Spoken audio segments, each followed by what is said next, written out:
হাওড়ার সঙ্গে বিধানসভায় পাশ হলো কলকাতা পুরসভা সংশোধনী বিলও। সেক্ষেত্রে কলকাতা পুরসভায় ওয়ার্ড সংখ্যা হচ্ছে 209। নির্দিষ্ট কোনো গোষ্ঠীর মানুষকে উদ্দেশ্য করেই কি এই পুনর্বিন্যাস কিনা, এই প্রশ্ন তুলেছিলেন ফিরহাদ হাকিম। একেবারে কড়া উত্তর ভেসে এলো শাসক পক্ষ থেকে।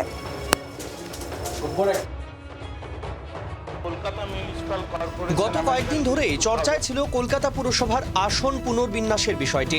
অবশেষে তা বাস্তব রূপ পেল।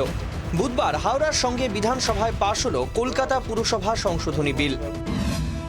ওয়ার্ড সংখ্যা বেড়ে হচ্ছে 144 থেকে 209।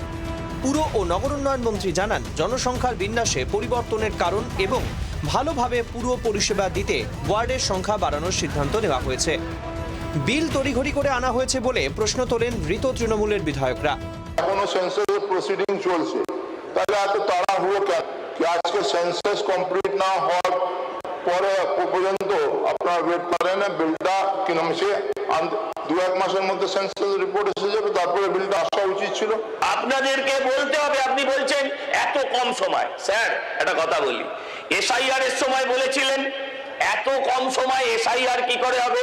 এসআইআর হয়েছে, ভোটও হয়েছে, ফলাফলও হয়েছে, এবারে ডিলিমিটেশনও হবে, ভোটও হবে।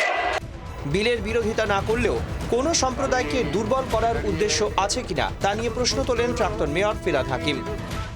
আমি এখানে বিশেষভাবে বলতে চাই, কোনো নির্দিষ্ট সম্প্রদায়কে রাজনৈতিকভাবে দুর্বল করার উদ্দেশ্য এবং ঘনবসতিপূর্ণ এলাকায় ব্যতিক্রম করে বিভিন্ন ওয়ার্ডের ছড়িয়ে দেওয়া হচ্ছে কিনা সেই প্রশ্নের উত্তর সরকারকে দিতে হবে। দুটো অল পার্টি মিটিং হবে এবং তারপরে final publication of the list আপনার ওয়ার্ড বেরোবে।